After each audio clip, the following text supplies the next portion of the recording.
আপনি আন্দাজে মমতাজের মতো লাফিয়ে করবেন কি? এ চাপাবাজি করে দেশ চলে?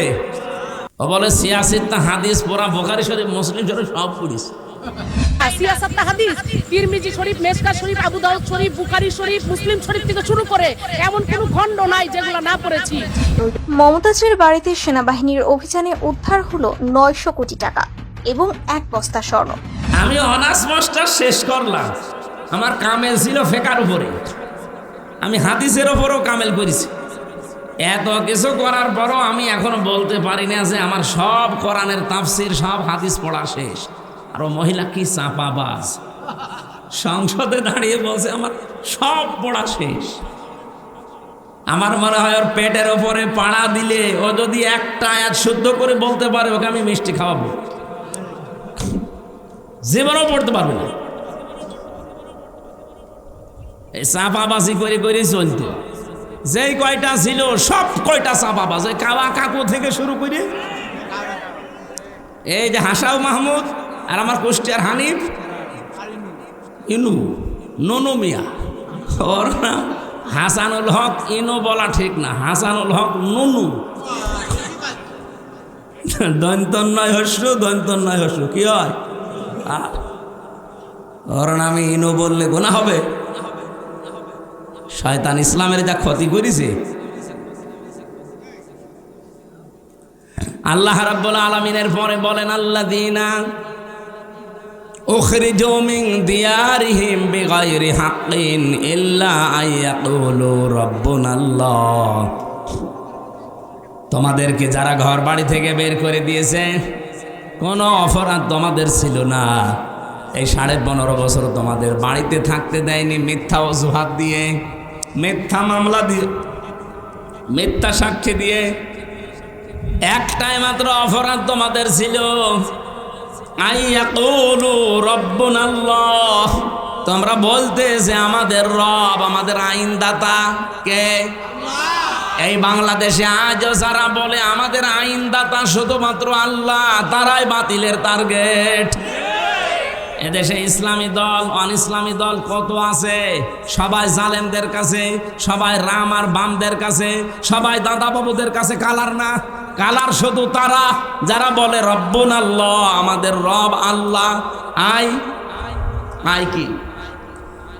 এত ব্যাখ্যা করা লাগবে। রব্বুনাল্লাহ বললেন আমার রব আল্লাহ কি? রবের 5টা অর্থ হয়। রব মানে সৃষ্টিকর্তা, রব মানে আইনদাতা, রব মানে মাবুদ, ইবাদত পাওয়ার যোগ্য, রব মানে অভিভাবক, রব মানে উকিল। বলেন তো এই বাংলাদেশে আজ যারা বলে আমরা আল্লাহর আইন ছাড়া কারো আইন চাই না, তারা এই দেশে অনেকের কাছে শত্রু। ভালো মানুষ নামাজ রোজা পড়ে, তারপরও শত্রুতা করে যে তুমি আল্লাহর আইন চাও, এ কথা বলো কোন কারণে? কোন মানুষ যদি মনে প্রাণে নামাজ পড়ে, রোজা রাখে, পর্দা করে, কিন্তু এ দেশ আল্লাহর আইন দিয়ে চলুক, পরিবার, সমাজ, রাষ্ট্র চাই না, আপনি লিখে নিতে পারেন লোকটা মুনাফিক। এখানে নেই? কারা কারা এরকম মনে আছেন যে আল্লাহর আইন দরকার নেই, আমি তো নামাজ পড়ি, রোজা রাখি, আমার বউ পর্দায় থাকে, কিন্তু আল্লাহর আইন দিয়ে একেবারে ইউনিয়ন থেকে সংসদ চলবে আমি চাই না? কারা বলেন তো, হাত তোলেন। একটাও নেই। অথচ আপনি বাস্তবে জায়গা মতো যে কিন্তু অস্বীকার করে বসেন। বলেন আপনার এই কথা দিয়ে, আপনার রায় দিয়ে, সমর্থন দিয়েই তো চলবে যে আল্লাহর আইন মতো ইউনিয়ন চলবে, উপজেলা চলবে, পৌরসভা চলবে, সংসদ ভবন চলবে, মন্ত্রণালয় চলবে, সেক্রেটারিয়েট চলবে। এগুলো আল্লাহর আইন মতো চালালে অজগর রব্বাকা না না। সূরা আহজাবের ভেতরে আয়াতটা আছে, আমার আয়াতটা সিরিয়াল মনে আসছে না, 35 নাম্বার এই আয়াতটা, 34 নাম্বার আয়াত। রব্বুল আলামিন বলেন, অজগর মা ইয়াতলা ফি বাইতিল্লাহি হিকমাতুন, হিকমতপূর্ণ কথাগুলো ঘরের ভেতরে তেলাওয়াত করবে যারা, হিকমতপূর্ণ কথা এই পৃথিবীতে সবচাইতে হিকমতপূর্ণ কথা হতে পারে কার? আল্লাহর চাইতে হেকমতে কথা বলা কেউ আছে দুনিয়ায়? আল্লাহর যত কথা হেকমতপূর্ণ আর সব কথা আল্লাহ কোরআনে দিয়েছেন। কি এত হেকমতের সহিত কথাগুলো সাজিয়েছেন এত সূক্ষ্মভাবে। আপনি একটা আয়াত নিয়ে চিন্তা ভাবনা করে যদি পড়ে থাকেন, একটা আয়াতে আপনাকে জান্নাতে নিয়ে চলে যাবে। আল্লাহ বলেন যত রকমের ঘর আছে, ফি বুয়ুতিন, যত রকমের ঘর আছে সব ঘরের ভেতরে আমি আল্লাহর মা ইউতলা আলাইকুম, তাদের উপরে তারা যেন তেলাওয়াত করে আমি আল্লাহর আয়াতগুলো। ফি আয়াতিল্লাহ, তাদের ঘর বলতে এখানে শুধু যে ঘরে থাকি এই ঘর না, তাফসিরে আমি 8টা ঘরের নাম পেয়েছি। আপনি বাংলাদেশেও দেখেন একটা একটা করে ধরে সরে সাজালে 8টা ঘরই আসবে। নিচের ঘর ইউনিয়নের যে ঘর আছে, যেখানে তো ইউনিয়নবাসী তাদের কথাবার্তা নিয়ে সেখানে উপস্থাপন করে। ইউনিয়ন পরিষদ ঘর আছে না? এরপরে আপনি উপজেলা পরিষদে ঘর পাবেন, এরপরে আদালতে ঘর পাবেন জেলা শহরে। আদালতের ঘর আবার 2টা জেলায়, একটা হচ্ছে ম্যাজিস্ট্রেট কোর্ট আর একটা জজ কোর্ট। ম্যাজিস্ট্রেট কোর্টের জন্য আলাদা ঘর নেই, জজ কোর্টের জন্যে। কথা বলছেন আমার? আপনি নিজের ব্যক্তিগত ঘর, ইউনিয়নের ঘর, উপজেলার ঘর, আদালতের ঘর। আদালতে তো 2 প্রকার বললাম। এরপর পৌরসভার ঘর, এরপরে মন্ত্রণালয়ের ঘর। প্রত্যেকটা মন্ত্রীর আলাদা আলাদা বিভাগ আছে, ঘর আছে। এরপরে সর্বোচ্চ ঘরের নাম হচ্ছে সংসদ। এটাও ঘর না? এই 8টা ঘরে যদি আল্লাহর আয়াতগুলো তেলাওয়াত হতো সকাল সন্ধ্যা, আর ওই আয়াতের উপরে যদি মেসেজ করি আমরা চলতে পারতাম, এই বাংলাদেশটাও মিনি জান্নাত হয়ে যেত। আল্লাহ পাক এইটা জানিয়েছেন, আলাউলা দাফউল্লাহিন নাসা বিবাযিহিম বাযিন লাহুদ্দিমাতি সাওয়ামিউ ওয়া বিয়াউ ওয়া সালাওয়াতু ওয়া মাসাজিদু ইযকারু ফিহা ইসমুল্লাহি কাসীরা। এখানে বাংলা অর্থ শুনলে আপনি মনে করবেন আয়াত ভুল, আমিও মনে করেছিলাম, কিন্তু স্পেশাল কিছু অর্থ এখান থেকে বের করা লাগবে। ওয়ালাউলা দাফউল্লাহ, আল্লাহ যদি নিজে দাফা না করতেন, দাফা মানে প্রতিহত করা, ধ্বংস করা না, প্রতিহত করা বাধার সৃষ্টি করা অথবা প্রতিবন্ধকতা সৃষ্টি করা, এরকম অর্থ হয় দাফা লাহুদ্দিমাতের। তাহলে ধ্বংস হয়ে যেত, শেষ হয়ে যেত আল্লাহ যদি নিজে এটাকে প্রতিহত না করতেন। আল্লাহ যদি ভালো দিয়ে মন্দকে চাপা না দিতেন অথবা ভালো দিয়ে মন্দের উপরে বিজয় না করতেন।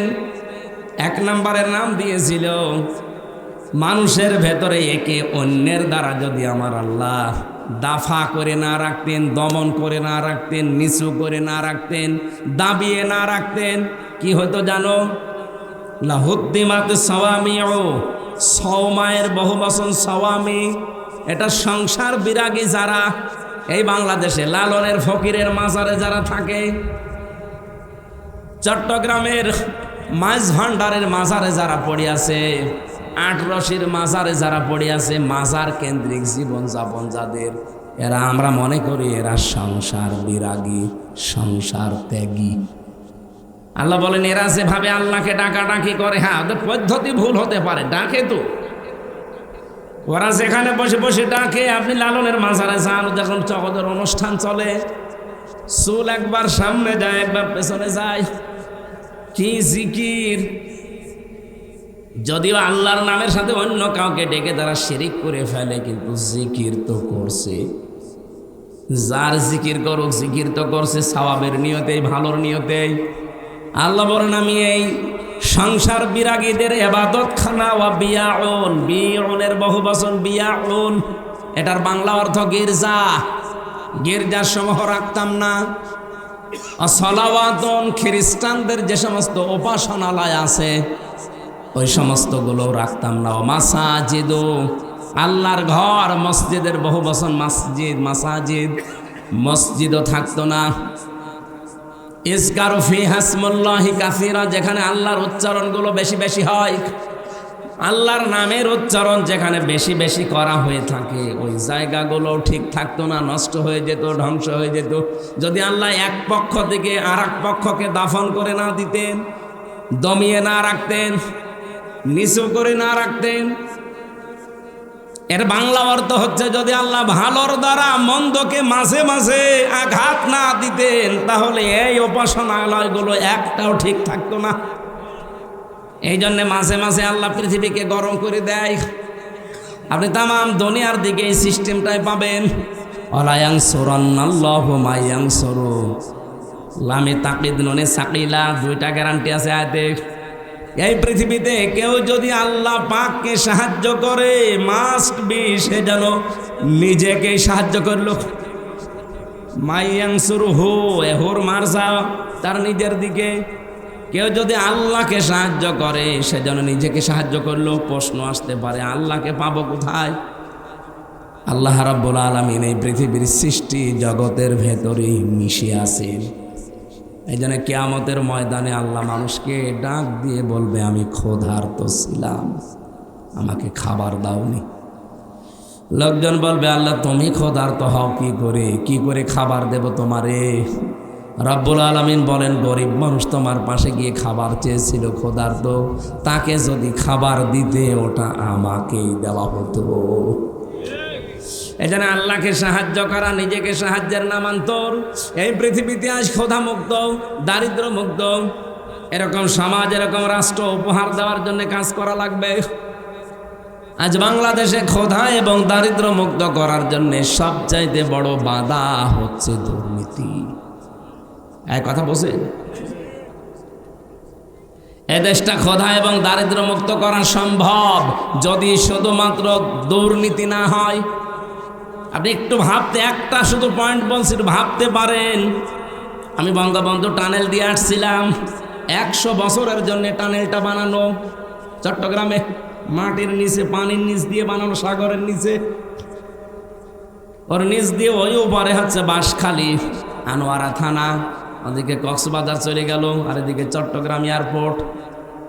আমি নিচ দিয়ে যাবার সময় দেখছিলাম 100 বছরের টার্গেট নিয়ে যেটা বানানো, অলরেডি 1.5 বছরের ভেতরে নিচ দিয়ে ফেটে পানি উঠতেছে।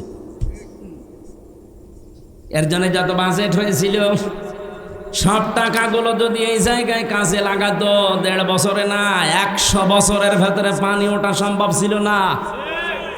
এই যে পাবনার উপরে যে ব্রিজটা বানানো দেখেছেন না, পাকশির ব্রিজ, কি দেখেছেন? হার্ড, এটা কোন থানা? রাজবাড়ি, পাংশা। আর ওইটা হচ্ছে কুষ্টিয়া। আর ভেড়া মারার পাশে ওই যে খুকসা, কি পাংশা, পাকশি। ওটা 100 বছর টার্গেট নিয়ে বানানো ছিল ওই সেতুটা, ওই লোহার সেতু। মাঝে মাঝে ওর পাশে দাঁড়ালে আমার মনে হয় লোহা আছে কত। 100 বছরের টার্গেট নিয়ে বানানি, অলরেডি 100 বছর পার হয়ে গেছে, কিছুই হয়নি। তার মানে যেভাবে বানানোর দরকার, যা বাজেট ছিল পুরাটা খরচ করে বানিয়েছিল, এই জন্য টিকে আছে জিনিসটা। আমি একটা গল্প শুনেছিলাম, আমার দাদার এক চাচাতো ভাই ছিল মাথা খারাপ। ও আমার দাদার কাছে বলছে, ভাই আমি পাকশির ব্রিজ দেখতে গিয়েছিলাম, মনে হচ্ছে 100 কেজি লোহায় আছে। কত কেজি? তার মানে ও 100-র উপর আর গুনতে পারে না। এই জন্য বলছে যে ব্রিজ দেখে আসলাম, মনে হচ্ছে 100 কেজি লোহায় আছে। ওখানে 100 কেজি? তো একটা লোহায় তো 100 কেজি। কত হাজার হাজার মন লোহা দিয়ে বানানো। 100 বছর টার্গেট নিয়েছে, কিন্তু 100 পার হয়ে আমার মনে হয় আরো 100 বছর যাবে, কিছু হবে না। আর বঙ্গবন্ধু টানেল তার বলা যাচ্ছে না, টনেল হয়ে গেছে। 1.5 বছরে পানি ওঠা আরম্ভ হয়েছে, এখন রিপেয়ারিং করছে। এখন পদ্মা সেতু নিয়ে কাজটা ভালো হয়েছে। বরিশাল, খুলনা বিভাগ আর ঢাকার সাথে ভালো যোগাযোগ ব্যবস্থা হয়েছে। এখন সব রিপোর্ট পাওয়া যাচ্ছে এই সেতুটা যেই টাকা দিয়ে বানানো হয়েছে, ওই টাকা দিয়ে 4টা সেতু বানানো যায়। একটা সেতুর টাকা নাই শেষ, এখনো 3টা টেকুর সেতুর টাকা কই? সব আল্লাহর ওলিরা পাঠিয়েছে বিদেশে। এই জন্য 8 দিন হয়ে গেল জয় সজীব অজের জয় অলরেডি আমেরিকার ভিসা নিয়ে নাগরিকত্ব নিয়ে ওর ফর্ম পর্যন্ত পূরণ করে এখন ওই দেশের নাগরিক। এই দেশে আর ওর না আসলেও চলবে। আমি মালয়েশিয়া ছিলাম কিছুদিন আগে, সিঙ্গাপুরে। মালয়েশিয়াতে যে দোকানে গিয়েছিলাম, 4টা লোক কাজ করে এক দোকানে। এক লোক থাইল্যান্ডে বাড়ি, বাংলাদেশের যশোরের একজন আছে, পাকিস্তানের একজন, আর ভারতের 2 জন। এই লোকগুলো ওখানে কাজ করছে। প্রত্যেকে তার নিজের দেশ থেকে ভিসা পাসপোর্ট করে গেছে। আমাদের দেশ থেকে যে গেছে যশোর থেকে, তার 8.5 লাখ টাকা খরচ। মাসে ইনকাম তার 1.5 লাখ টাকা মাসে, মনে করেন 1.5 লাখ। ও আর একটু বেশি বলেছিল, আমি 1.5 লাখে ধরলাম। ওর পাশের চেয়ারে বসে বসে যে দর্জির কাজ করে, কাপড় চোপড় সেলাই করে, ওর পাশে যে আছে সে, তার বাড়ি হচ্ছে পাকিস্তানে, তার খরচ হয়েছে 2,20,000 টাকা। তারও ইনকাম মাসে ওই 1.5 লাখ। এর পাশে দেখলাম 2 জন সেলাই করছে, তাদেরও মাসে 1.5 লাখ টাকা, তাদের খরচ হয়েছে 1,20,000। এর পাশে একজন থাইল্যান্ডের আছে, সেও কাজ করছে, তার খরচ হয়েছে আসতে 30,000 টাকা বাংলাদেশের টাকায়। পাশের রাষ্ট্র তো, 30,000 টাকা খরচ, ইনকাম হচ্ছে 1.5 লাখ। এই যে 5 জনের হিসাব বললাম, 5 জনেরই প্রতি মাসে এই দোকান থেকে ইনকাম, কাপড় চোপড় সেলাই করে 1.5 লাখ করে। কিন্তু খরচের তালিকা মিলান তো, 8.5 লাখ একজনের, 1,20,000 একজনের, 2,20,000 একজনের, 30,000 একজনের। খরচ তো প্রত্যেকের আকাশ পাতাল হয়ে গেছে, কিন্তু উপায় সমান। আমি জিজ্ঞাসা করলাম, এই টাকাগুলো, এত টাকা লাগে? ভারত পাকিস্তান আমরা তো পাশাপাশি, থাইল্যান্ড সেটা দূরে আছে, ওটা মেনে নিলাম, ঠিক আছে, কিন্তু পাশাপাশি থাকতে আমাদের কোথায় 8.5 লাখ আর কোথায় 2,20,000, 1,20,000, এত কেন? আমাদেরও এই 2,20,000, 1,20,000 হয়ে যায়, তো বাকি টাকা হাসিনার বোন রেহেনা নেয়।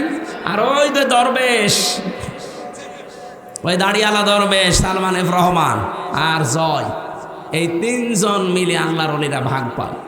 শুধু মালয়েশিয়া 257টা দেশ আছে বিশ্বে, যত দেশে যত জায়গায় মানুষ, এই দেশ থেকে প্রায় 1 কোটির উপরে মানুষ থাকে।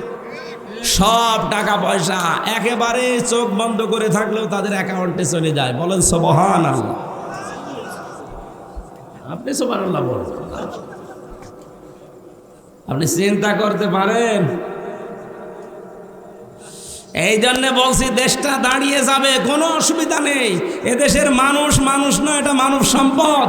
শুধুমাত্র দুর্নীতি বন্ধ করা লাগবে। এই জন্য আল্লাহকে সাহায্য করা, এখন আল্লাহর আইনগুলো জমিনে কায়েম করার মাধ্যমে, যে আল্লাহর আইনে জমিনে কায়েম করার জন্য চেষ্টা চালাবে, সে যেন লিখে নেয় যে আমি নিজেকেই নিজে সাহায্য করছি। আলা ইয়ানসুরান্নাল্লাহু মা ইয়ানসুরুহু ইন্নাল্লাহা লাকাবিয়্যুন আজিজ। অবশ্যই আমি আল্লাহ লাকাবিয়্যুন আজিজ দিয়েছেন। কবিয়্যুন আজিজ দিলেও হয়ে যেত, মহাপরিক্রমশালী এবং শক্তিমান। আল্লাযীনা ইম্মাক্কান্নাহুম ফিল আরদি আকামুস সালাহ। বৃষ্টি জোরে চলছে নাকি? জান্নাতের মানুষ ফেরেশতা যারা বলছে না আরে জাহান্নামে নিতে দেব না, এ তো তওবা করার জন্য বাড়ি থেকে বের হয়েছিল, এ আলেমের কাছে জিজ্ঞাসা করে, আরেকজন আলেমের কাছে যাচ্ছিল তওবার নিয়ম শিখতে, যদিও এখনো সে তওবাটা পরিপূর্ণ করে নাই, শুধুমাত্র নিজে নিজে স্বীকার করেছে যে আল্লাহ আমি অপরাধী, আমি অনুশোচনা করছি, জীবনে কাজগুলো আমি আর করবো না, এগুলো জানার জন্য যাচ্ছিল, এখনো কিন্তু পরিপূর্ণ তওবা সে করেনি। 2 দল ফেরেশতার ঝগড়া যখন আল্লাহ পাক রব্বুল আলামিনের কাছে, তারা 2 দলেই গেছে, জিজ্ঞাসা করছে সিদ্ধান্ত মালিক তোমার, এ জান্নাতে যাবে না জাহান্নামে যাবে, একটু আমাদের বলে দিন। সঙ্গে সঙ্গে আল্লাহ পাক বলেন, একটা কাজ করো, বান্দার লাশ থেকে ওর বাড়ি পর্যন্ত একটা মাপ দাও, আর ওর লাশ থেকে যে আলেমের বাড়ি যাচ্ছিল আলেমের বাড়ি পর্যন্ত একটা মাপ দাও। যেদিকে দূরত্ব কম হবে, যদি আলেমের বাড়ির দূরত্ব কম হয়, লাশ থেকে আমি আল্লাহ সত্যি ওরে মাফ করে দেব। বুখারী শরীফের হাদিস এটা। নবীজি বলেন, আল্লাহর এই বান্দার লাশ থেকে তার আলেমের বাড়ি পর্যন্ত রাস্তার দূরত্ব বেশি ছিল, নিজের বাড়ির দূরত্ব কম ছিল। এরপরেও মহান রব্বুল ইজ্জাত ওয়াল জালাল মাটিকে আদেশ দিলেন, মাটির ভেতরে ভূমিকম্প তৈরি হয়ে গেল, লাশকে আমার আল্লাহ আষাঢ় দিয়ে আলেমের বাড়ির দিকে কমপক্ষে 2.5 হাত পর্যন্ত এগিয়ে দিয়েছে। ফেরেশতারা মাপ দিতে গিয়ে দেখে যে নিজের বাড়ি থেকে এ আলেমের বাড়ি পর্যন্ত দূরত্বর দিক থেকে লাশের কাছ থেকে আলেমের বাড়ি কাছাকাছি হয়ে গেছে। আল্লাহর সিদ্ধান্ত ছিল যেটা কাছে হবে সেই দিকে যাবে। রব্বুল আলামিন শুধু তার তাওবা করার নিয়ত ছিল, পরিপূর্ণ করতে পারে নাই, তারপরও আল্লাহ তাকে মাফ করে জান্নাতে দিয়ে দিয়েছে। এত বড় একটা অপরাধী যদি সত্যি মাফ পেয়ে যায়, এটা হাদিস, আমি বানিয়ে বললাম না। আমরা এখানে অত বড় অপরাধী হয়তো নেই, অপরাধ আমাদের জীবনেও আছে, জেনার গুনাহ আমাদের জীবনে আছে, চুরির গুনাহ আমাদের জীবনে আছে, সকলখড়ি গুনাহ, গীবতের গুনাহ আমাদের জীবনে আছে, মানুষ হত্যা করার গুনাহ আছে। কারণ বিয়ের পরে কত মানুষ নিজের সন্তান দুনিয়ায় আসার আগে মেরে ফেলেছে, এটাও মানুষ হত্যার শামিল। হয়তো সময় বুঝেছেন কি বসেন নাই, শয়তানের ধোকায় হোক, নফসের জালে যে কি খাওয়াবি। বিয়ের কেবল 2 বছর, 1 বছর, 3 বছরও চাইনি, এখন যদি ছেলে মেয়ে হয় মানুষ কি বলবে, এই ভয়তে হলেও হয়তো আমরা ওই সময় বহু মানুষ জেনে না জেনে নিজের সন্তান ছেলে হোক মেয়ে হোক দুনিয়ায় আসতে দেয়নি, আগেই মেরে ফেলেছে। এরকম আমাদের দেশে নেই? এটা রেকর্ড হচ্ছে, তো এই জন্য বললাম। তামাম পৃথিবীতে যদি এরকম কেউ করে থাকেন, যাদের আমল নামার ভেতরে মানুষ হত্যা করার গুনাহ আছে, অথচ মানুষ হত্যা করার শাস্তি হচ্ছে কুতিবা আলাইকুমুল কিসাসু ফিল কতলা। কেউ যদি কোনো মানুষকে মেরে ফেলে, তার প্রথম শাস্তি হচ্ছে তাকে মেরে ফেলা লাগবে। এই যে যা করে করুক না কেন ভাই, থাক, এ হবে না। আপনি নিজে দাঁড়িয়ে থাকেন তো। এ কঠিন পরিস্থিতি যারা পার করলাম, ময়দানে, হাসরের ময়দানে, মাহশারে যদি এখন তুলে বলে তোর আমল নামার ভেতরে মানুষ হত্যা করার গুনাহ আছে, তোর আমল নামার ভেতরে চুরি করার গুনাহ আছে, তোর আমল নামার ভেতরে গীবতের গুনাহ আছে, এর ভেতরে চকলখড়ি করার গুনাহ আছে, অন্যের উপরে দোষ চাপিয়ে দেওয়ার গুনাহ আছে, এটা নেই দেশে? নিজে অন্যায় করে, অন্যায়টা একজনের উপরে চাপিয়ে নিজে ভালো সাজে। এই অপরাধ যদি বাংলাদেশে কেউ এখন করে থাকেন, যেহেতু এটা বেশি চলছে, আপনি কান খাড়া করে শোনেন, রিভাব দেন তো, আওয়াজ বাড়িয়ে রিভাব দেন। কোরআনে কারীম জানিয়েছে, ওমাই ইয়াকসিব খাতিয়াতান আও ইসমান সুম্মা ইয়ারমি বিহি বারিয়ান ফাকাদ ইহতামালা বুহতানা ওয়া ইসমান মুবিনা। সূরা নিসা 5 নম্বর পারা 15 নম্বর পৃষ্ঠার 10 নম্বর লাইনের 112 নম্বর আয়াতে আছে। তাফসিরে ইবনে কাসিরে পাবেন, ফি জিলালিল কোরআনে পাবেন, মারিফুল কোরআন। আল্লাহ পাক বলেন, কোন মানুষ যদি এমন কাজ করে, নিজে গুনার কাজ করে,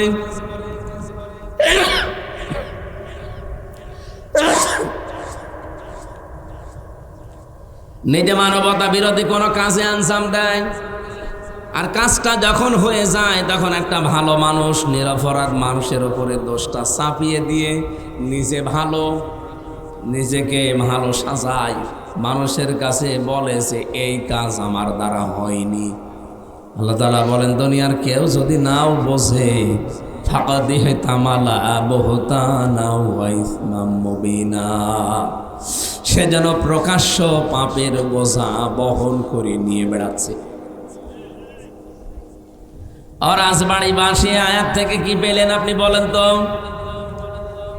কোন নিরপরাধ মানুষের ওপরে যদি কি সত্যি কোনো অপরাধ আপনি চাপিয়ে দেন, যে বিষয়ে সে জ্ঞান রাখে না, জানেও না ওই বিষয়টা, আপনি লিখে নিতে পারেন কোরআনের আয়াত, আমি তো 100% বিশ্বাস করি মাস্ট বি ওই অপরাধ দুনিয়ায় আল্লাহ আপনাকে দিয়ে করাবে, এরপরে আপনার মরণ হবে। আপনি ভালো ভালো মানুষকে বিনা দোষে মেরে ফেলেছেন, এমন এমন দোষ তাদের ওপরে চাপিয়ে দিয়েছেন জীবনে যে লোকগুলো এ দোষ করে নাই। আপনি নিজেও জানেন যে এরা এই দোষে দোষী না।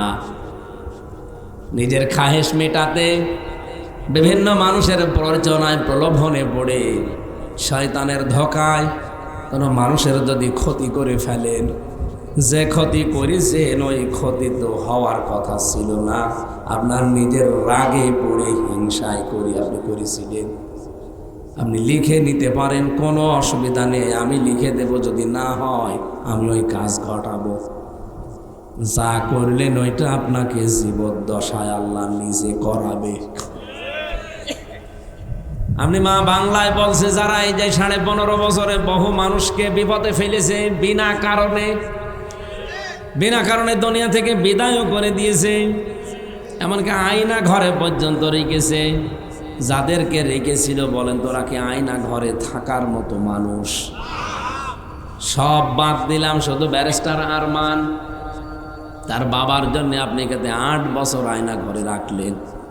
বাবা অপরাধী হলে যদি ছেলেকে অপরাধের শাস্তি দেওয়া লাগে, বলেন এই বাংলাদেশে 15.5 বছর যারা অপরাধ করেছে তাদের ছেলে মেয়েরাও তো এখন এই দেশে থাকার অধিকার রাখে না।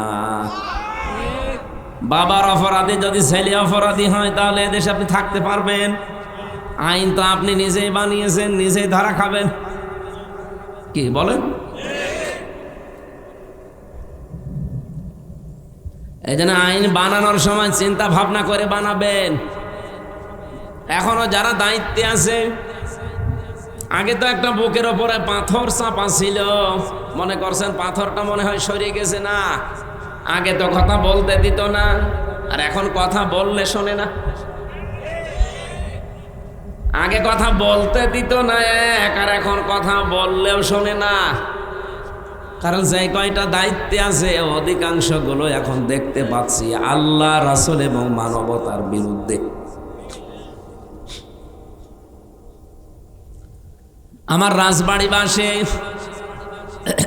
যে কথাটা শুরু থেকে তুলতে চেয়েছিলাম, খুব আশ্চর্য লাগছে আমার এই কয়েক মাস আগে তো মুখের উপরে তালা লাগানো ছিল, কথা বলতে দিত না, আর এমন একটা জামানায় এসে পড়লাম এখন কথা বললেও শোনে না। অবস্থা এই হয়ে দাঁড়ায়নি? এত কিছু বলছে জনগণ, না কারো কথায় কান দিচ্ছে না। ওই কয়েকটা হিজড়া মহিলা যা বলছে ওদেরই নাকি এই দেশ। ওরা বলছে পৃথিবী তোমার আমার, আর আমরা কি ভাড়া কি? যে কয়টায় রাস্তায় নেমেছে নিজেদের অধিকার আদায়ের জন্যে, কি অধিকার আদায় করবেন আপনি? এদেশের ছাত্র জনতা বলেছিল চেয়েছিলাম অধিকার, হয়ে গেলাম রাজাকার। ওরা উল্টিয়ে এখন ওইটা কাজে লাগাচ্ছে, যে চেয়েছিলাম হিস্সা, হয়ে গেছি বেশ্যা। আপনি তো আসলেও বেশ্যা। আপনার গোপন অঙ্গগুলো মানুষকে দেখান, আপনি একটা দাজ্জুস। ঢাকার রাজপথে যে কয়টা মিছিল করছে দেখেন, ওদের দিকে তাকালে আমার মনে হয় শয়তানও বলবে যে আউযুবিল্লাহ নাউযুবিল্লাহ আস্তাগফিরুল্লাহ। যেটা তার স্বামীকে দেখাবে সেইটা দেখাচ্ছে আমাদেরকে। হক আদায় করতেছে।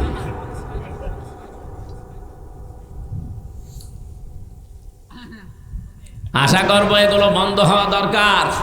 এদের পেছনে রাঘব বোয়ালরা আছে, এদের জীবনও সাহস হইতো না।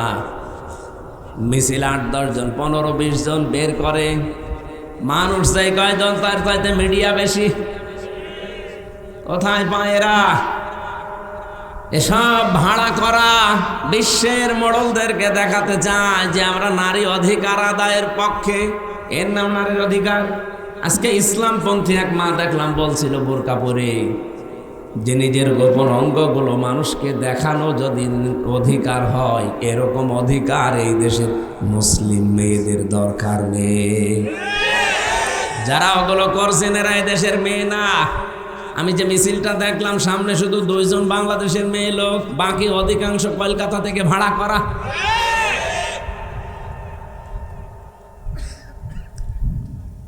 এজন্য আফসোস লাগছে এখন যে আগে কথা তো বলতে দিত না, এক ঝামেলায় ছিলাম, আর এখন কথা বললেও দেশের মানুষ শুনছে না। ওর চাইতে আরো বিপদে আছি। আগে তো বলতে দিত না, চুপ করে থাকতাম, যে যা করছে করুক গা। কিন্তু এখন বইলে করব কি? প্রকাশ্য ইসলামের বিরুদ্ধে, কোরআনের আয়াতের বিরুদ্ধে ওরা হাত দিয়েছে। ওরা বলছে দেহ আমার, সিদ্ধান্ত আমার। আপনি এত বড় কথা বলতে পারলেন এই 92% মুসলমানের দেশে? দেহ আপনার কোন বাবা দিয়েছে? কোরআনে কারীম জানিয়েছে এই দেহের মালিক শুধুমাত্র আল্লাহ। বাবা শুধু বিছানায় ছিল, এতটুকুই শেষ, তাদের আর দায়িত্ব নেই। ওরা বিছানায় 2 জন ছিল, এতটুকুই। বাকি যা করার এই বীর্য থেকে হামজা বানিয়েছে কে? রাব্বুল আলামিন স্মরণ করাচ্ছেন আমাদেরকে, কাইফা তাকফুরুনা বিল্লাহি ওয়া কুনতুম আমওয়াতান ফাআহইয়াকুম সুম্মা ইউমীতুকুম সুম্মা ইউহয়ীকুম সুম্মা ইলাইহি তুরজাউন। বলেন আল্লাহু আকবার। সূরা বাকারার 27 নম্বর 28 নম্বর আয়াতে আছে, আল্লাহ পাক বলেন আমার আফসোস, মানুষ আমার সাথে নাফরমানি করে, আমার এই মানতে চায় না, আমার সিদ্ধান্ত মানে না। বলে দেহ আমার, সিদ্ধান্ত আমার। মানুষ বলে কি করে? অথচ মৃত ছিল। ওরে আমি আল্লাহ নিজে জীবন দিয়েছি, শুধু জীবন দিয়েই ওরে আমি একেবারে শেষ করে দেইনি, ওরে আবার মরণ দেব। এ কথা কার? ওরে আবার মরণ দেব, ওরে আবার আমার কাছে নিয়ে আসব। এই জন্য আল্লাহ আয়াত শুরুই করেছেন কাইফা শব্দটা দিয়ে। বালাগাত মানতে আমরা যারা পড়ায় যারা বসি, দেখবেন বালাগাত মানতে গিয়ে কিছু কিছু শব্দ পাওয়া যায়, কোন সেন্টেন্সের আগে যদি আসে বাংলা অর্থ দাঁড়ায় কখনোই হবে না। এই জন্য সে কথায় খুব স্বল্প সময় বলতে চাই, নিজে অপরাধ করবেন। আর নিরপরাধ মানুষ, অজ্ঞাত মানুষ, যে বিষয় এসে জানে না, এরকম একটা দোষ তার উপরে চাপিয়ে তাকে দুনিয়ার সামনে কালার করে দেবেন। আপনি লিখে নিতে পারেন ওই গোনা আপনাকে দিয়ে আল্লাহ দুনিয়ায় করাবেই। এই কথা বলেন না কেন? পাবনার আটঘরিয়ার উদ্দেশ্যে বলছি, যেটা রেকর্ড হচ্ছে তামাম দুনিয়া যায়। কোরআন শরীফে যারা আগুন দিয়েছেন, যেই দিয়েছেন সে দুর্বৃত্ত, সে সন্ত্রাসী, সে শয়তান। কোন মানব সন্তান কোরআনে আগুন দিতে পারে? যারা দিয়েছেন আপনি তো জানেন যে কে দিয়েছে। যেই হোক, যে দলের লোক হোক, তাকে আমি তাওবা করার আহ্বান জানাই।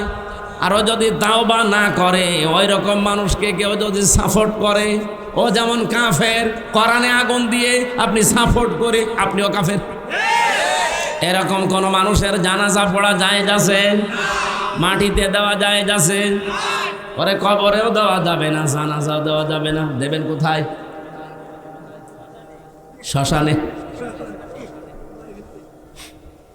আজকের সভাপতি না, সভাপতি আসে নাই? ও ঠিক আছে। আওয়াবুল্লাহ ইব্রাহিম সাহেব আজকে সভাপতি ছিল, আসে নাই। বৃষ্টি কি খুব বেশি হচ্ছে? একটু শোনেন নাকি? রাজবাড়িবাসী, আমি আবার এটা রিপিট করছি, যে যেই দোষ করেননি ওই দোষে যদি দোষী হয়ে থাকেন আপনি আনন্দিত হবেন। আপনি চিন্তা করবেন যে কোনো অসুবিধা নেই, এই দোষ আমাকে যে দিল, এই দোষে তাকে আল্লাহ দোষী করবে, তাকে অপমান অপদস্থ করবে, এরপরে তার মরণ হবে, যার বাস্তব প্রমাণ হাসিনা। যা যা করেছিল নিরপরাধ মানুষদের উপরে আল্লাহ তাকে দিয়ে ঠিক ওই অপরাধগুলো আবার করিয়েছে। ওই এতদিন বলি ছড়িয়েছে মানবতা বিরোধী অপরাধী, অথচ আল্লাহ তাকে আজ বিশ্বের সামনে মানবতা বিরোধী অপরাধী বানিয়েছে। তাম দুনিয়ার 257টা দেশ জানে যে হাসিনা মানুষ হত্যাকারী। কি শুধু এতটুকুই না, ও যে আয়না ঘরে রেখেছিল 8 বছর 10 বছর, আন্তর্জাতিক আদালত হেগে যে মামলাগুলো হয়েছে, আমার তো মনে হচ্ছে সামনে ওরেও আল্লাহ কপালে লিখে রেখেছে ওরেও আয়না ঘরে থাকা লাগতে পারে। আর ওরা আয়না ঘরে আছে। এই আয়না ঘরে একটু কষ্ট বেশি ছিল, একটু একটু শান্তিতে আছে এই, তাছাড়া ও কোনে আছে কেউ সেরকম জানে না। ওর সাক্ষাৎ নিষেধ, তো আয়না ঘর না ওটা? আল্লাহ আর কি দেখাবে? সামনে বাকি আছে ও নিরপরাধ মানুষদের যাদের ফাঁসি দিয়েছে, আমার মনে হয় ওরও ফাঁসির দড়ি ঝুলতেছে। দেখেন সামনে সব দেখা যাবে।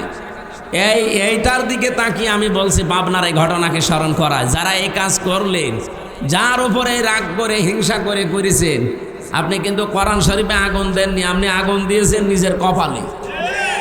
এই জন্য যারা এই কাজ করেছেন তাওবা করেন ভাই, স্বীকার করেন। তাওবার নিয়ম কি কি বললাম? প্রথমে স্বীকার করা। প্রথমে কি? এখন স্বীকার করবেন কার কাছে? না না, স্বীকার করবেন অপরাধ যার কাছে, স্বীকার তার কাছে। আপনি যার কাছে দোষ করেছেন তার কাছে স্বীকার করবেন। পাবনার এই অফিসে 150 কোরআনে যারা আগুন লাগিয়েছেন, এই অফিসের মালিক যারা, তাদের কাছে স্বীকার করবেন। যদি ওই অফিসের লোকজনই আগুন দিয়ে থাকে, তারা নিজেরাই জাতির সামনে বলবেন যে আমরা এই কাজ করেছি। ওরা যদি না করে অন্য কেউ করে থাকে, কোনো দুর্বৃত্ত যেই হোক, তার জাতির সামনে বলা লাগবে যে আমি করেছি। এটা যদি না করেও শুধু আস্তাগফিরুল্লাহ পড়ে, ওর আস্তাগফিরুল্লাহ হবে না। কি কথা বলে না কেন? এরকম বহু আস্তাগফিরুল্লাহ পড়া মানুষ আমি পেয়েছি। জেলখানা এক ওসি পেয়েছিলাম আস্তাগফিরুল্লাহ পড়ে। হুজুরের নির্বাচনের আগে আমি বাইরে ছিলাম, রাত 12টার পর থেকে ভোট কাটা আরম্ভ করেছিলাম। যত ভোট পাঁচি কেটেছি, ফজরের আজান দিলে সব বাক্সগুলো জায়গা মতো পাঠিয়ে দিয়েছি। এরপরে গোসল করে ওযু করে নামাজ পড়ে বললাম আস্তাগফিরুল্লাহ। আমার এই তাও বাকি হয়েছে না, কারণ আপনি তো আল্লাহর কাছে দোষ করেননি, আপনি মানুষের অধিকার নষ্ট করেছেন। এটা হকুল্লাহ না, এটা হকুল ইবাদ। আল্লাহর হক নষ্ট করলে আল্লাহ ইচ্ছা করলে মাফও করতে পারে, শাস্তিও দিতে পারে, ওনার ইচ্ছা। কিন্তু হকুল ইবাদ, বান্দার হক যদি কেউ নষ্ট করে থাকে, ওটা আগে তার কাছে স্বীকার করা লাগবে। আর যে হক নষ্ট করেছেন, হককে ফেরত দেওয়া লাগবে। বলেন তো আপনি এই হক ফেরত দেবেন কি করে? এই ওসির 8 বছর জেল, ও জেল থেকে বের হয়ে দেখবে যে যাদের হক আমি নষ্ট করেছিলাম, অনেক ভোটার মরে গেছে। বলেন বলেন, ও তার কাছে মাপ চাবে কি করে? সে তো মরে গেছে। আপনি বলেন নিজের দিকে তাকিয়ে আর ওই ওসির দিকে তাকিয়েও কি মাপ পাবে জীবনে?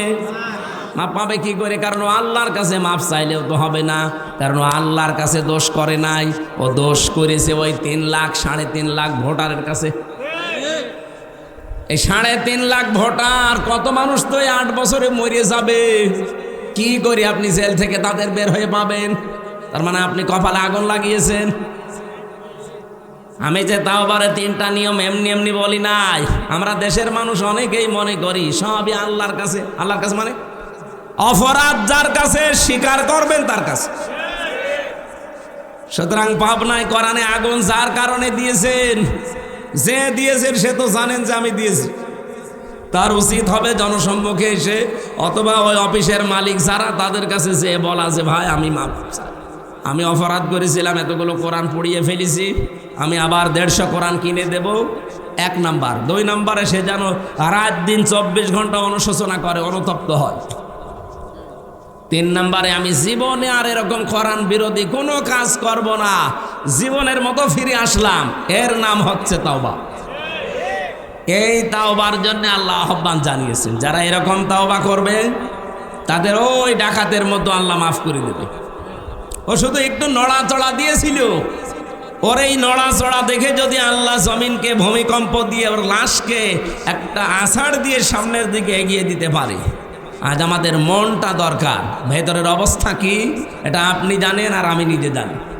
সুতরাং মন পাল্টান, যার কাছে যে দোষ করেছেন, অপরাধ করেছেন, তার কাছে স্বীকার করে অনুশোচনা করেন, অনুতপ্ত হন। জীবনের মতো আমি আর এই কাজে যাব না বলে ফিরে আসেন। আশা করছি আল্লাহ আমাদের অপরাধ শুধু মাফ করবে না, মাফ করার পরে পুরা জায়গাটা নেকি দিয়ে পাল্টিয়ে দেবে। দরুদ আর সালাম পড়ে আমাদের নির্ধারিত যে আয়াত পড়লাম সূরা হজ 39, 40, 41 নম্বর আয়াত। এত আয়াত তাফসীর মাহফিল আমার পড়া হয় না, একটু বেশি হয়ে গেছে। এটা মক্কার জীবনে বিশ্বনবী 13 বছর মার খেয়েছিলেন। কত বছর? যারা মার দিয়েছিল তারা সব ছিল সন্ত্রাসী। কে? সব ছিল তারা ওই 13 বছরের সন্ত্রাসী। যারা মার খেয়েছিল এই মানুষগুলো ছিল দুর্বল, মাজলুম। আল্লাহ রাব্বুল আলামিন 13টা বছর তাদের এই জুলুম, অত্যাচার, নির্যাতন দেখার পরে অনুমতি দিলেন। উযিনা লিল্লাযীনা ইউকাতালুনা বিআন্নাহুম যুলিমু। অনুমতি দেওয়া হলো, এটা মসুলের সিগা। অনুমতি দেওয়া হলো তাদের জন্যে যাদেরকে এতদিন পর্যন্ত জুলুম, নির্যাতন, অত্যাচার, হত্যা করা হয়েছে। বিআন্নাহুম যুলিমু, কারণ তাদের উপরে জুলুম করা হয়েছিল, এই জন্য আমি অনুমতি আজকে দিলাম। এতদিন পর্যন্ত 13 বছর সাহাবায়ে কেরাম অনুমতি পাননি জিহাদ করার জন্যে, যুদ্ধ করার জন্যে, পাল্টা আক্রমণ করার জন্যে। হ্যাঁ, এতদিন তাদের যুদ্ধ, জিহাদ, পাল্টা আক্রমণ ছিল শুধুমাত্র ধৈর্য। শুধু কি? আমরা আজ 15 বছর যেটা ধরেছিলাম, যাই করুক না কেন কিছুই করার নেই। অনুমতিও পাইনি কোনো জায়গা থেকে। মায়ের খাওয়া লাগবে, জেনে শুনেই মায়ের খাওয়া লাগবে। ভালো মানুষ বাড়ি থেকে ধরে নিয়ে জেলখানায় আটক করে, আবার বাড়ি থেকে টাকা নিলে ছেড়ে দেয়। মনে আছে আমার বাবার কাছেও টাকা পায়, পাওনা টাকা নিয়ে গেল। এরকম রাজবাড়ি হয়নি? যারা এই কাজে ছিলেন আপনি নিজেকে নিজে প্রশ্ন করেন। এরকম হাজার হাজার অপরাধ দুনিয়ায় আপনার আছে, কিন্তু আমরা কিচ্ছু বলতে পারি না, কারণ আমাদের হাত বাঁধা। আমাদেরকে একটা মিথ্যা ট্যাগ দিয়ে দুর্বল করে রেখেছিল যে আমরা নাকি যুদ্ধ অপরাধী, আমরা নাকি রাজাকার। অথচ এটা তো পুরা বানোয়াট, এখন তামাম দুনিয়া দেখতে পাচ্ছে। সিনেমা বানাতো, নভেল, নাটক, থিয়েটার, বই লিখত, মঞ্চস্থ করতো, নাটক পর্যন্ত, মামলা হামলা, কেস কাম, ছবি, ফটো যা দিত। একটা হুজুর মাথায় টুপি আর মুখে দাড়ি দেখলেই মানুষ মনে করতো এটা যুদ্ধ অপরাধী, এটা রাজাকার। অথচ যুদ্ধ অপরাধী বলা হয় যারা যুদ্ধ করে অন্যায়ভাবে। তাদের তো অন্যায়ভাবে যুদ্ধ করেছিল পাকিস্তানের সেনাবাহিনী, যুদ্ধ অপরাধী হলে তারা হবে। এক কথা বলেন এখানে। রাজাকার আন্তর্জাতিক 2টা রিপোর্ট বের হয়েছে গতকালকে ভিডিও আকারে। ওই জামানায় যারা 71 সালে ভিডিও করেছিল, 2টা আন্তর্জাতিকে, বাংলাদেশের রিপোর্ট না, এরা তো সব ভেজাল। আন্তর্জাতিক 2টা রিপোর্টে দেখাচ্ছে পাকিস্তানদের পাশাপাশি যারা এই যে রাজাকার বলা হয়, তাদেরও পোশাক ওই সামরিক বাহিনীর মতো ছিল। পুলিশের এখানে লেখা থাকে না বাংলাদেশ পুলিশ, বলেন না কেন?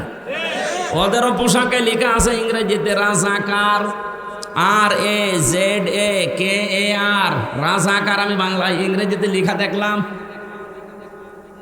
তাহলে ওই সময় একটারও মুখে, আমি প্রায় 30-31 জন লোকের গণনা করেছি, একটা রাজাকারেরও মুখে দাড়ি নেই, শুধু গোপ, মোজ বড় বড়, রবি ঠাকুরের মতো। রাজাকার হলে আমার মনে হয় যাদের গোপ বড় তাদেরকে রাজাকার বলা যায়। ওই মিলিটারির পোশাক যারা পরেছিল ওদের সহকারী ছিল এরা। ওদেরকে দিয়ে যখন কাজ আর হয় না তখন এদেরকে সহকারী হিসেবে কাজে লাগায়, সাপোর্টার। তো একটারও মুখে আমি দাড়ি পেলাম না, মাথায় টুপি পেলাম না। সব মিলিটারির যে পোশাক, সেই পোশাক তাদের পরানো, দাড়ি একটার নেই, শুধু গোপ আছে, প্যান্ট শার্ট পরা। আপনি কেন রাজাকার শুনলে আমার মতো মানুষ দেখলে মনে হয়? কেন যুদ্ধ অপরাধী শুনলে আমার মতো মানুষ দেখলে মনে হয়? আমি তো যুদ্ধ করিও না, যুদ্ধের পক্ষেও ছিলাম না, এইটা আমার অপরাধ। এখন পৃথিবীর মানুষ, বাংলাদেশ তো অলরেডি টের পেয়ে গেছে যে কেন ওই সময় আমরা পাকিস্তানের পক্ষে ছিলাম, ভারতের বিপক্ষে ছিলাম। আজ সারা বাংলাদেশ যেমন, আপনি ছোট মানুষকে জিজ্ঞাসা করেন কালকে হয়েছে, ওরে যদি বলেন তুমি কোন পন্থী, ওই একবারে বলবে আমি পাকিস্তানের পন্থী। ও জীবনেও ভারতপন্থী বলবে না, কারণ ভারত আল্লাহর ঘর ভেঙে দিচ্ছে। ওই জামানায় ঠিক এই 54 বছর আগে ওরাও এইটাই বুঝেছিল। আমরা 54 বছর পরে যেটা টের পাচ্ছি, ওরা ওই সময় ওটা আগেই বুঝেছিল। আমরা পক্ষ নিয়ে করব কি? এই মাতাল জাতিটা, এই পৃথিবীর নিকৃষ্ট জাতি, এই মুশরিকরা, ওরা যা সাপোর্ট করছে, ওরা যদি 5 টাকা সাহায্য করে 15 টাকা খাবে। এই জন্য হয়তো চুপ ছিল, কিছু বলে নাই। আর তাদের উপরে দোষ চাপিয়ে এতদিন পর্যন্ত কালার তো করেছেনি, আবার এখনো পর্যন্ত কালার করার চেষ্টায় আছে। কিছু হলে আপনি 71-এর তুলনা দেন, কিছু হলে 52, কিছু হলে 47। আরে শয়তান, 24-এর তুলনা দিতে পারো না? কথা তুললে 71, 47, 52, মানে 24-এর কথা বলা লাগবে এখন, কারণ দেশ চলছে 24-এর চেতনা অনুযায়ী। এটা মে মাসের আজকে 20 তারিখ, আর সামনে মাসের 11 দিন আছে, আর সামনে মাসে জুন মাসের 10 দিন, 21 দিন পরে জুলাই ঘোষণাপত্র বের হবে, 36শে জুলাই। তখন এমনি যে সংবিধান চলছে এটা বাতিল হয়ে যাবে, ওই সংবিধান থেকে দেশ চলবে। এখন যে চোপ্পমিয়া আছে, চোপ্পমিয়া অটোমেটিক বাতিল হয়ে যাবে, কারণ ওই সংবিধান থেকে তাকে রাষ্ট্রপতি বানানো, ওইটাই তখন থাকবে না। জুলাইয়ের চেতনা দেখে যে জুলাই ঘোষণাপত্র পাঠ হবে 10 তারিখে জুনে, ওইটা থেকে দেশ চলবে। চুপ্পু শেষ। বাকি যারা এতদিন আশায় বুক বেঁধেছিল যা পা চট করে আসবে আর ফট করে ধরবো, এগুলোও শেষ। কারণ যে আশায় ছিলেন যে আর একটা নতুন দল গঠন করব, সে আব্দুল হামিদ ও শয়তান পালিয়েছে। কথা বলছে না কেন? আপনি যে থরে থরে সাজিয়ে চিন্তা ভাবনা করেছিলেন যে যাই হোক এ দেশের লোক তো আর এই ফ্যাসিস্ট, এই সন্ত্রাসী, এই স্বৈরাচারদের মানে না, কি করা যায়? নরমাল যারা হালকা পাতলা আছে তাদেরকে দিয়ে নতুন দল গঠন করে আবার এ দেশে চালিয়ে দেব, সেইটা আবার হইল না। এ আব্দুল হামিদ, এই অ্যাডভোকেট আব্দুল হামিদ রাষ্ট্রপতি, এর সভাপতি, আর ওইদিকে নারায়ণগঞ্জের সেলিনা হায়াত আইভি, এর সেক্রেটারি। এই দিয়ে চেষ্টা চালাচ্ছিল সামনে যে এদেরকে 2 জনকে দিয়ে আমরা চেষ্টা করব যে দেশে আবার আওয়ামী লীগ যেন না, সেটা তো অলরেডি নিষিদ্ধ হয়ে গেছে। একজন পালিয়েছে আর একজন ছেলে এখন মার্ডার মামলার আসামি। সব ভোটিও স্বরাষ্ট্রমন্ত্রী আসাদুজ্জামান কামালের সাথে ওই সময় পুলিশের আইজিপি যে ছিল আব্দুল্লাহ মামুন, তার সাথে ভিডিও কি কথা হচ্ছে একেবারে দাঁড়িয়ে, সব এখন প্রমাণ হাতে নাতে। আপনি যাবেন কোথায়? আর বাকি 3 নাম্বার স্থলে ছিল সাবের হোসেন চৌধুরী, আর আরেকজন ছিল ওদিকে কক্সবাজারের। এই 2 জনকে দিয়ে মনে করেছিল 3 নাম্বার স্তরে এদেরকে দিয়ে সাজাবো, সেইটাও গুড়ে বালি। সে সাবের হোসেন চৌধুরীও নেই, আর এই কক্সবাজারে সে বাটা জাফরও এখন ছেলে। 1, 2, 3 স্তরে সব শেষ। আপনি এখন যাবেন কোথায়? যাবেন কোথায় মানে জালেমরা যা করেছে তার পরিণতি ভোগ করা লাগবে না? এই জন্য আগামীতে কেউ যেন আবার এরকম জুলুম করেন না। নিজে যা করেন অপরাধ, আর একজন ভালো মানুষের উপরে ঘাড়ে দোষটা চাপিয়ে নিজে ভালো সাজছে। আপনি যার উপরে দোষ দিতে চান, আপনার বিবেকের কাছে প্রশ্ন করেন, আসলে কি সেই লোকটা অপরাধী? আপনি কার দিকে তাকিয়ে কথা বলেন? সুস যদি ঝাঁঝরকে বলে, ঝাঁঝর যদি সুসকে বলে যে তোমার পেছনে দেখলাম একটা ফোঁটা করা আছে, এটা মেনে নেওয়া যায়? সুসের তো ফোঁটা কয়টা, আর ঝাঁঝরের? আপনারা যারা দোষ দেন আজ, আপনাদের ফোঁটা কয়টা আপনারা জানেন?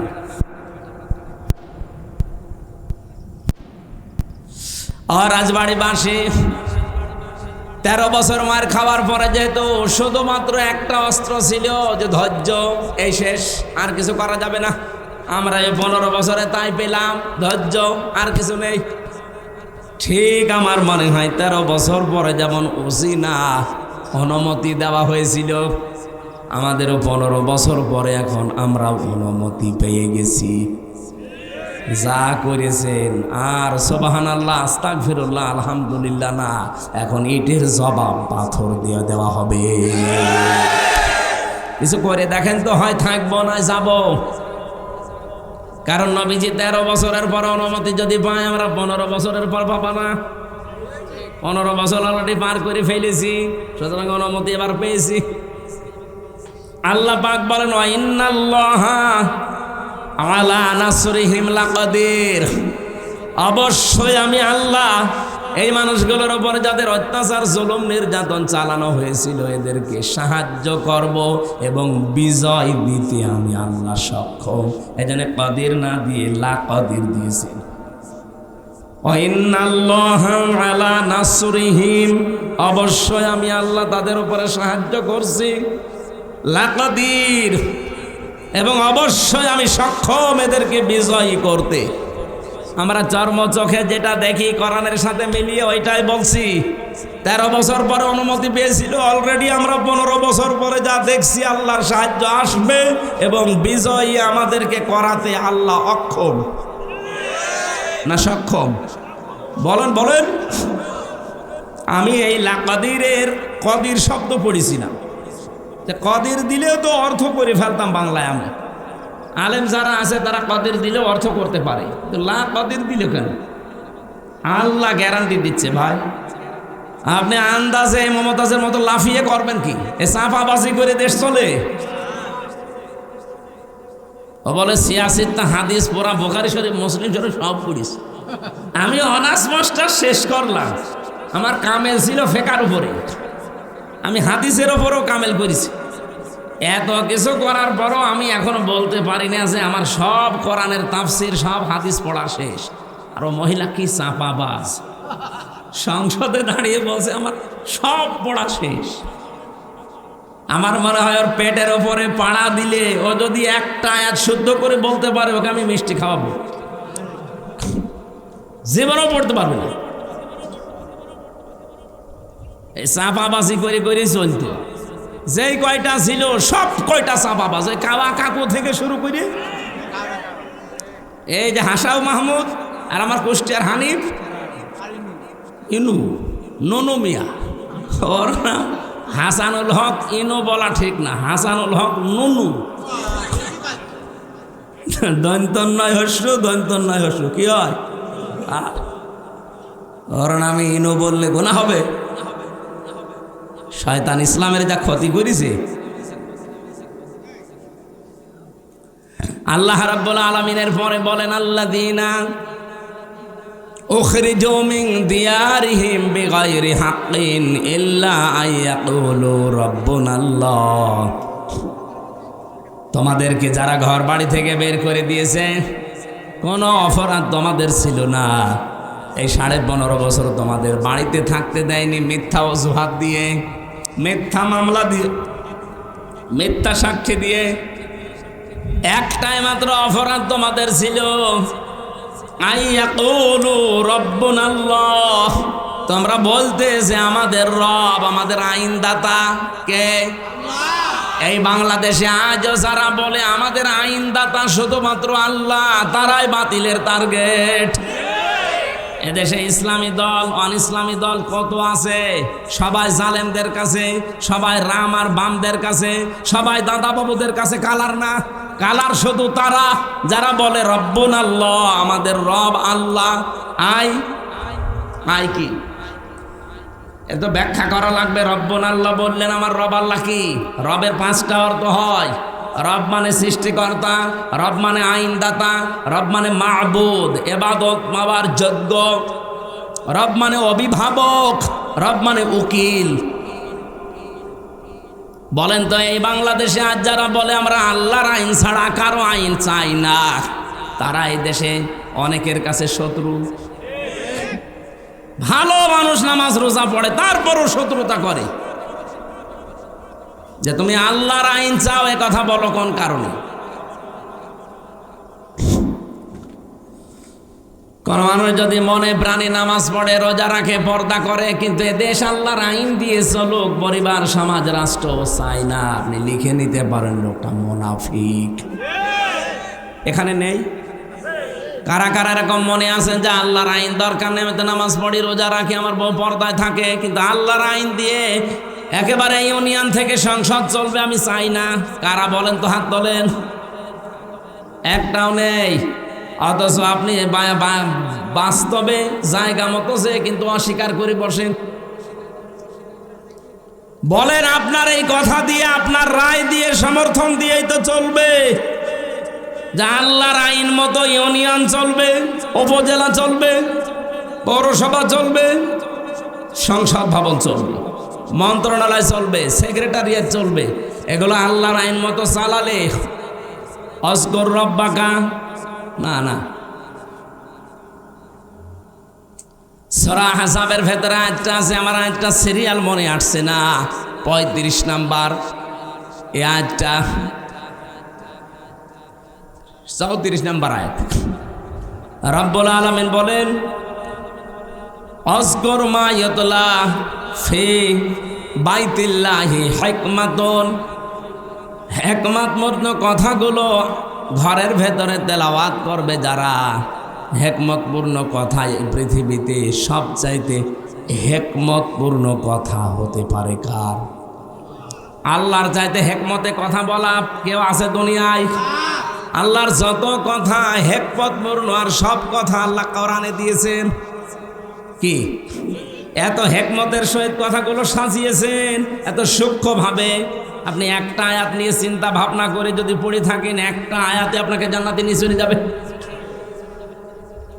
আল্লাহ বলেন যত রকমের ঘর আছে, ফি বুয়ুতিন, যত রকমের ঘর আছে, সব ঘরের ভেতরে আমি আল্লাহর মা ইউতলা আলাইকুম, তাদের উপরে তারা যেন তেলাওয়াত করে আমি আল্লাহর আয়াতগুলো, ফি আয়াতিল্লাহ। তাদের ঘর বলতে এখানে শুধু যে ঘরে থাকি এই ঘর না, তাফসিরে আমি 8টা ঘরের নাম পেয়েছি। আপনি বাংলাদেশেও দেখেন, একটা একটা করে ধরে সরে সাজালে 8টা ঘরই আসবে। নিচের ঘর, ইউনিয়নের যে ঘর আছে, যেখানে তো ইউনিয়নবাসী তাদের কথাবার্তা নিয়ে সেখানে উপস্থাপন করে, ইউনিয়ন পরিষদ ঘর আছে না? এরপরে আপনি উপজেলা পরিষদে ঘর পাবেন, এরপরে আদালতে ঘর পাবেন জেলা শহরে। আদালতের ঘর আবার 2টা জেলায়, একটা হচ্ছে ম্যাজিস্ট্রেট কোর্ট আর একটা জজ কোর্ট। ম্যাজিস্ট্রেট কোর্টের জন্য আলাদা ঘর নেই, জজ কোর্টের জন্যে। কথা বলছেন আমার?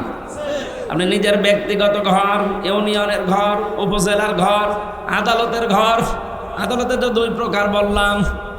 এরপর পৌরসভার ঘর, এরপরে মন্ত্রণালয়ের ঘর। প্রত্যেকটা মন্ত্রীর আলাদা আলাদা বিভাগ আছে, ঘর আছে।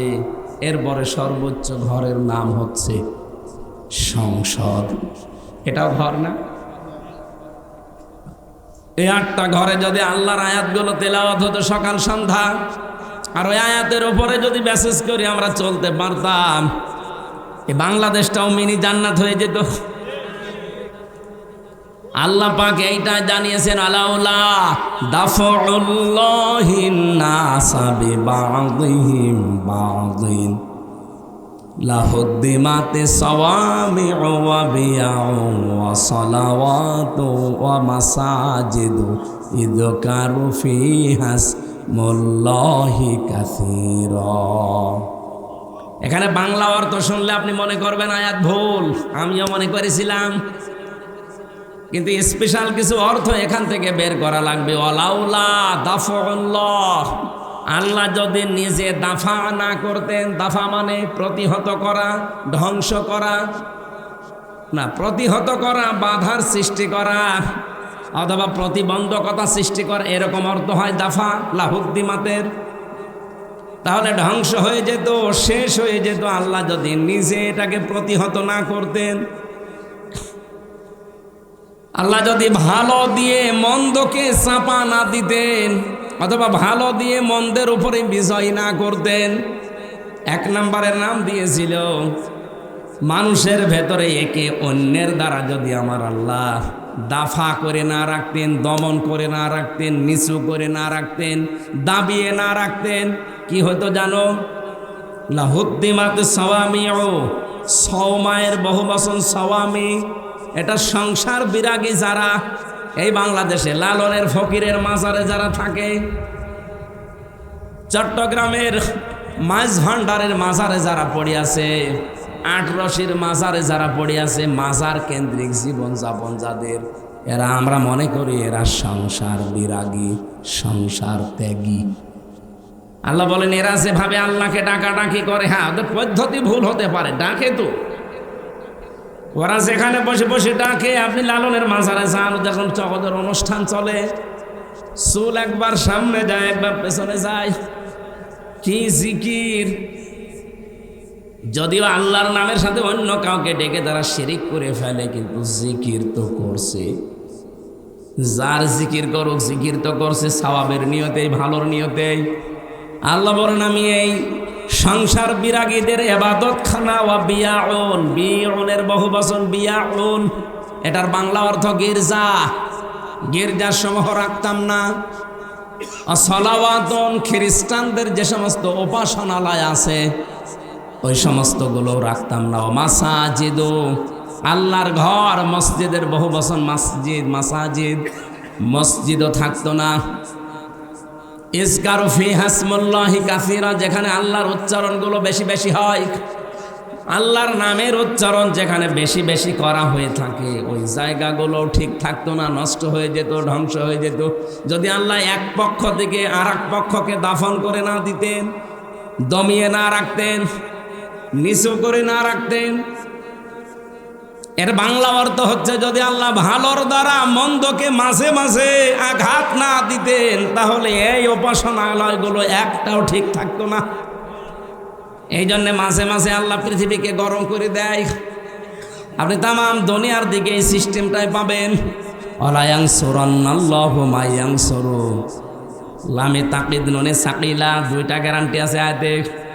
এই পৃথিবীতে কেউ যদি আল্লাহ পাককে সাহায্য করে, মাস্ট বি সে যেন নিজেকে সাহায্য করলো। মাইয়ানসুরহু, এহুর মারজা, তার নিজের দিকে। কেউ যদি আল্লাহকে সাহায্য করে, সে যেন নিজেকে সাহায্য করলো। প্রশ্ন আসতে পারে আল্লাহকে পাবো কোথায়? আল্লাহ রাব্বুল আলামিন এই পৃথিবীর সৃষ্টি জগতের ভেতরেই মিশে আছেন। এই জন্য কিয়ামতের ময়দানে আল্লাহ মানুষকে ডাক দিয়ে বলবে আমি ক্ষুধার্ত ছিলাম, আমাকে খাবার দাওনি। লোকজন বলবে আল্লাহ তুমি ক্ষুধার্ত হও কি করে খাবার দেব তোমারে? রব্বুল আলামিন বলেন গরিব মানুষ তোমার পাশে গিয়ে খাবার চেয়েছিল, ক্ষুধার্ত, তাকে যদি খাবার দিতে ওটা আমাকেই দেওয়া হতো। এই জন্য আল্লাহকে সাহায্য করা নিজেকে সাহায্যের নামান্তর। এই পৃথিবীতে আজ ক্ষুধা মুক্ত, দারিদ্র মুক্ত এরকম সমাজ, এরকম রাষ্ট্র উপহার দেওয়ার জন্য কাজ করা লাগবে। আজ বাংলাদেশে ক্ষুধা এবং দারিদ্র মুক্ত করার জন্য সবচাইতে বড় বাধা হচ্ছে দুর্নীতি। এক কথা বলছেন, এ দেশটা ক্ষুধা এবং দারিদ্র মুক্ত করা সম্ভব যদি শুধুমাত্র দুর্নীতি না হয়। আপনি একটু ভাবতে, একটা শুধু পয়েন্ট বলছি, একটু ভাবতে পারেন। আমি বঙ্গবন্ধু টানেল দিয়ে আসছিলাম, 100 বছরের জন্য টানেলটা বানানো চট্টগ্রামে, মাটির নিচে, পানির নিচ দিয়ে বানানো, সাগরের নিচে, ওর নিচ দিয়ে ওই উপরে হচ্ছে বাঁশখালী, আনোয়ারা থানা, ওদিকে কক্সবাজার চলে গেল, আর এদিকে চট্টগ্রাম এয়ারপোর্ট। আমি নিচ দিয়ে যাবার সময় দেখছিলাম 100 বছরের টার্গেট নিয়ে যেটা বানানো, অলরেডি 1.5 বছরের ভেতরে নিচ দিয়ে ফেটে পানি উঠতেছে। এর জন্য যত বাজেট হয়েছিল সব টাকাগুলো যদি এই জায়গায় কাজে লাগাতো, 1.5 বছরে না 100 বছরের ভেতরে পানি ওঠা সম্ভব ছিল না। এই যে পাবনার উপরে যে ব্রিজটা বানানো দেখেছেন না, পাকশির ব্রিজ, কি দেখেছেন? হার্ড, এটা কোন থানা? রাজবাড়ি, পাংশা। আর ওইটা হচ্ছে কুষ্টিয়া আর ভেড়া মারার পাশে ওই যে খুকসা কি পাংশা পাকশি ওটা 100 বছর টার্গেট নিয়ে বানানো ছিল ওই সেতুটা, ওই লোহার সেতু। মাঝে মাঝে ওর পাশে দাঁড়ালে আমার মনে হয় লোহা আছে কত, 100 বছরের টার্গেট নিয়ে বানানি, অলরেডি 100 বছর পার হয়ে গেছে, কিছুই হয়নি। তার মানে যেভাবে বানানোর দরকার, যা বাজেট ছিল পুরাটা খরচ করে বানিয়েছিল, এই জন্য টিকে আছে জিনিসটা। আমি একটা গল্প শুনেছিলাম, আমার দাদার এক চাচাতো ভাই ছিল মাথা খারাপ। ও আমার দাদার কাছে বলছে, ভাই আমি পাকশির ব্রিজ দেখতে গিয়েছিলাম, মনে হচ্ছে 100 কেজি লোহায় আছে। কত কেজি? তার মানে ও 100-র উপর আর গুনতে পারে না। এই জন্য বলছে যে ব্রিজ দেখে আসলাম, মনে হচ্ছে 100 কেজি লোহায় আছে। ওখানে 100 কেজি? তো একটা লোহায় তো 100 কেজি, কত হাজার হাজার মন লোহা দিয়ে বানানো। 100 বছর তার গেট নিয়েছে, কিন্তু 100 পার হয়ে আমার মনে হয় আরো 100 বছর যাবে, কিছু হবে না। আর বঙ্গবন্ধু টানেল তার বলা যাচ্ছে না, টনেল হয়ে গেছে। 1.5 বছরে পানি ওঠা আরম্ভ হয়েছে, এখন রিপেয়ারিং করছে। এখন পদ্মা সেতু নিয়ে কাজটা ভালো হয়েছে।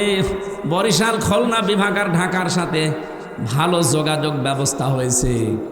এখন সব রিপোর্ট পাওয়া যাচ্ছে, এই সেতুটা যেই টাকা দিয়ে বানানো হয়েছে, ওই টাকা দিয়ে 4টা সেতু বানানো যায়। একটা সেতুর টাকা নাই শেষ, এখনো 3টা টেকুর সেতুর টাকা কই? সব আল্লাহর ওলিরা পাঠিয়েছে বিদেশে।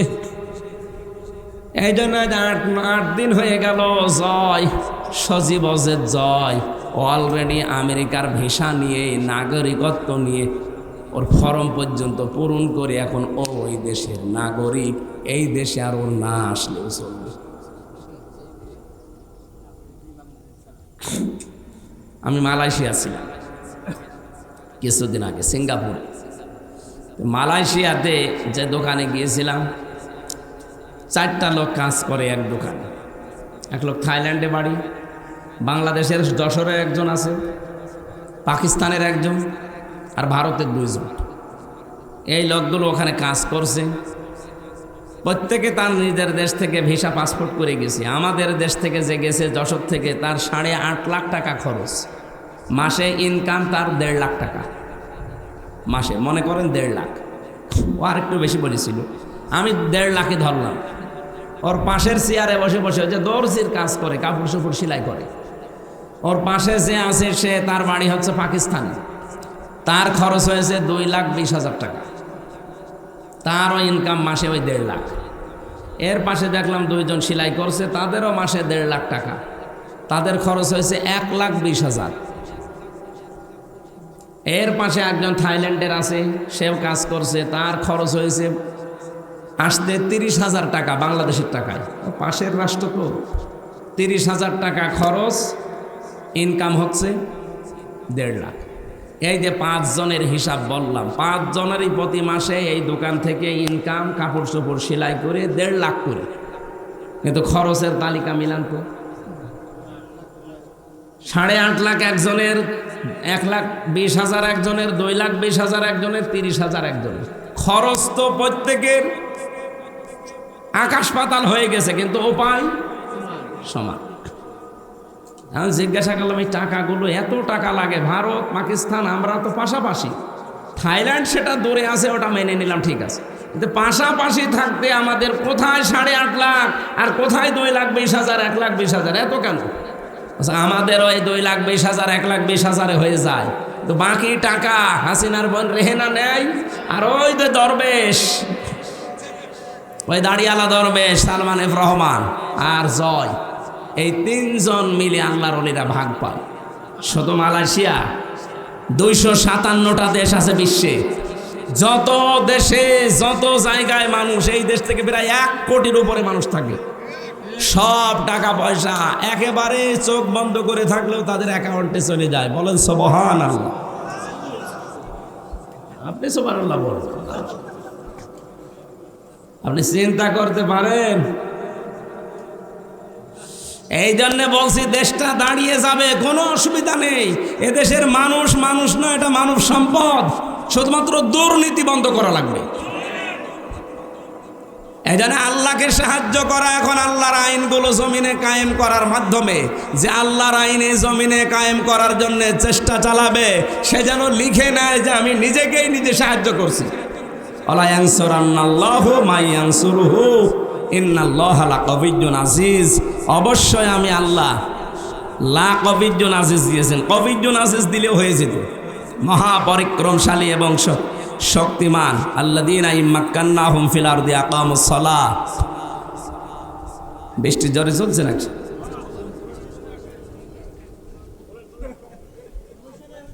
আল্লাহ ইমানদার মানুষদেরকে 1000 টাকা আল্লাহর বান্দা দিয়েছে। কি যেন আমিরের নাম? জাহিদুর রহমান হাফেজ। আপনারা যারা 1000 করে টাকা দিতে চান আগে দেন, এরপর আয়াতটা পড়ছি দেন, আগে একটু দিয়ে চান। এই যে আরেকজন আসতেছে, যারা 1000 এখানে টাকা ভিজে যাবে, টাকা ভিজে যাবে, একজন হাতে নেবে না। কানাইয়ের স্ত্রী 1000। একটা বোবা ছেলে দিয়েছে 500 টাকা। আল্লাহ কবুল করো না, আমিন। কি বোবা আবার লিখতেও পারে।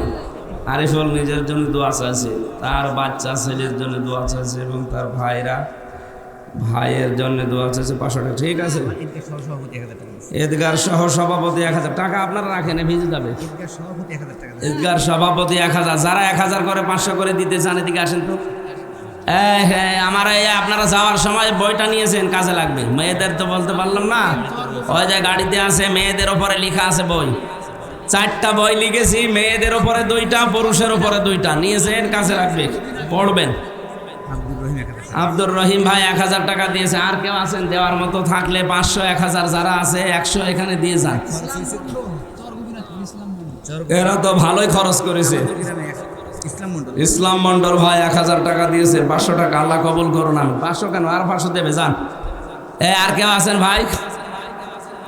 ওই যে গাড়ি আছে ডাইনে, যাওয়ার সময় আপনার স্ত্রীর জন্য বইটা নিয়ে যান, যে পড়াবেন। উল্টা পাল্টা জিনিস না পড়ে বই পড়াবেন। হ্যাঁ, ঠিক আছে। কি নাম কি? একটা ছেলের মা নূর আলী মন্ডল 1000 টাকা দিয়েছে, তার নাতি। আর ছেলে মারা গেছে আল্লাহর এক বান্দা 1000, আর একজন 500, আর একজন 100। যে যা দিচ্ছে এখানে জমা দিয়ে জানে সভাপতির কাছে। রাজু ভাই ব্যবসায়ী 500 টাকা দিয়েছেন।